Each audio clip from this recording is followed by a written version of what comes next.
Welcome to Praveena's home kitchen.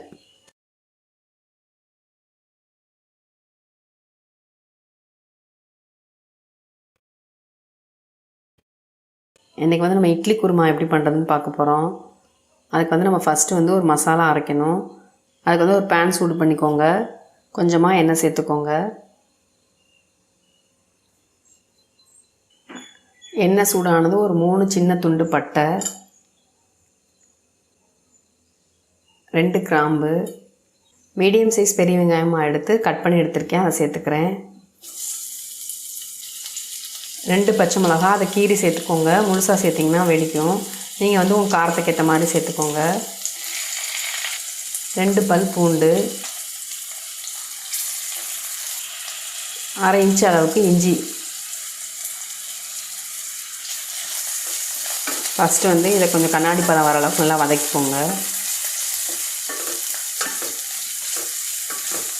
வெங்காயம் பச்சை மிளகாய் எல்லாமே நல்லா வதங்கி கலர் மாறிடுச்சு.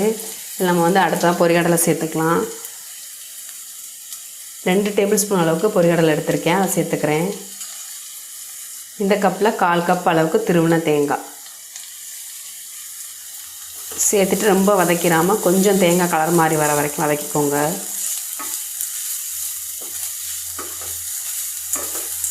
தேங்காயை சேர்த்துட்டு ரொம்ப நேரம் வதக்கிடாமல் சும்மா 2 நிமிஷம் அளவுக்கு வதக்கினா போதும். இப்போ நம்ம அடுப்பை ஆஃப் பண்ணிடலாம். நம்ம வதக்கின வெங்காயம் பச்சை மிளகாய் எல்லாமே கொஞ்சம் நல்லா ஆறுனதுக்கப்புறமா இதை மிக்ஸி ஜாரில் மாற்றி அரைச்சி எடுத்துக்கலாம். நம்ம வதக்கி எடுத்த பொருட்கள் எல்லாமே நல்லா ஆறிடுச்சு, மிக்ஸி ஜாரில் மாற்றியாச்சு. இதில் வந்து ஒரு 1/4 டீஸ்பூன் அளவுக்கு சோம்பு சேர்த்துக்கோங்க. சேர்த்துட்டு இது தண்ணி சேர்த்து நல்லா நைஸாக அரைச்சி எடுத்துக்கோங்க. நைஸாக அரைச்சி எடுத்தாச்சு. இப்போ நம்ம அடுத்ததாக குருமாவை தாளிச்சிடலாம். குருமா தாளிக்கிறதுக்கு ஒரு பேன் சூடு பண்ணிவிட்டு ஃபஸ்ட்டு கொஞ்சமாக எண்ணெய் சேர்த்துக்கோங்க. எண்ணெய் சூடானதும் ஒரு 1/4 டீஸ்பூன் சோம்பு, 2 கிராம்பு, 2 சின்ன துண்டு பட்டை, இதை எண்ணெயில் சேர்த்துக்கலாம்.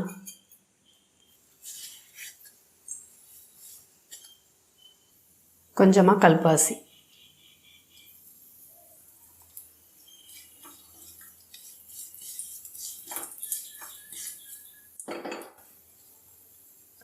நம்ம சேர்த்த சோம்பு பட்டை கிராம்பு எல்லாம் பொரிஞ்சதுக்கப்புறமா இதில் வெங்காயம் சேர்த்துக்கலாம். 2 மீடியம் சைஸ் பெரிய வெங்காயம் எடுத்து நீல வாக்கில் கட் பண்ணியிருக்கேன், அதை சேர்த்துக்கிறேன். 2 பச்சை மிளகா கீரி எடுத்திருக்கேன், அதை சேர்த்துக்கிறேன். கொஞ்சமாக கருவேப்பிலை சேர்த்துட்டு வெங்காயத்தையும் பச்சை மிளகாயும் நல்லா வதக்கிடுங்க. வெங்காயம் வந்து ரொம்ப காரமாற அளவுக்கு வதக்கணும்னு அவசியம் இல்லை. இந்த மாதிரி கண்ணாடி பதத்துக்கு வந்தால் போதும். நம்ம இதில் வந்து அடுத்ததாக தக்காளி சேர்த்துக்கலாம். ஒரு பெரிய சைஸ் தக்காளி எடுத்து கட் பண்ணி எடுத்துருக்கேன், அதை சேர்த்துக்கிறேன். சேர்த்துட்டு வதக்கிடுங்க.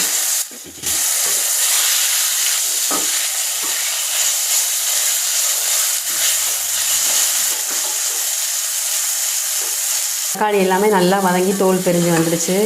நம்ம அடுத்ததாக அரைச்சி வச்சுருந்தா தேங்காய் பேஸ்ட்டை சேர்த்துக்கலாம்.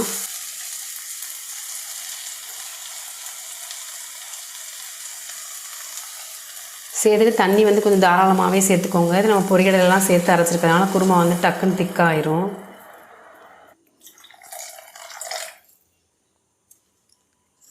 நான் வந்து 3 கிளாஸ் அளவு தண்ணி சேர்த்துருக்கேன். சேர்த்துட்டு நல்லா கலந்து விட்டுருங்க.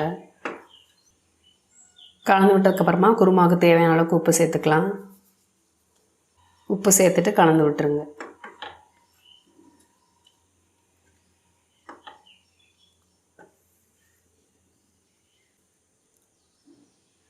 மிக்ஸ் பண்ணி விட்டதுக்கப்புறமா அடுப்பை வந்து மீடியம் ஹீட்டில் வச்சுட்டு குருமாவை கொஞ்சம் நேரம் கொதிக்க வச்சுக்கலாம். பக்கத்தில் இருந்து இந்த மாதிரி மிக்ஸ் பண்ணி விடுங்க. பொரிகளை சேர்த்துருக்கிறதுனால குருமா வந்து திக்காகி அடி பிடிக்கும்.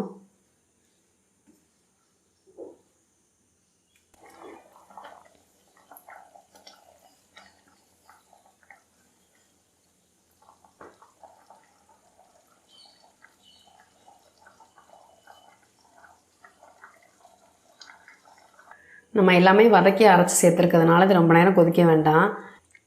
கொதிக்க ஆரம்பித்து ஒரு 3 நிமிஷத்துலேருந்து 4 நிமிஷம் வரைக்கும் இருந்தால் போதும். இப்போ நம்ம அடுப்புலேருந்து இறக்கிடலாம். அடுப்புலேருந்து இறக்குனதுக்கப்புறமா கொஞ்சமாக கொத்தமல்லி இலை தூவிக்கோங்க. தூவிட்டு ஒரு தடவை கலந்து விட்டுக்கோங்க.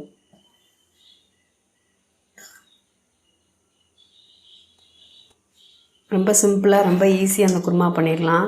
இது இட்லி தோசையோடு சாப்பிட்றதுக்கு ரொம்ப டேஸ்ட்டாகவும் இருக்கும். நீங்களும் அதை ட்ரை பண்ணி பாருங்கள். இந்த வீடியோ உங்களுக்கு பிடிச்சிருந்துச்சுன்னா லைக் பண்ணுங்கள், ஷேர் பண்ணுங்கள், சப்ஸ்கிரைப் பண்ணுங்கள். தேங்க்யூ.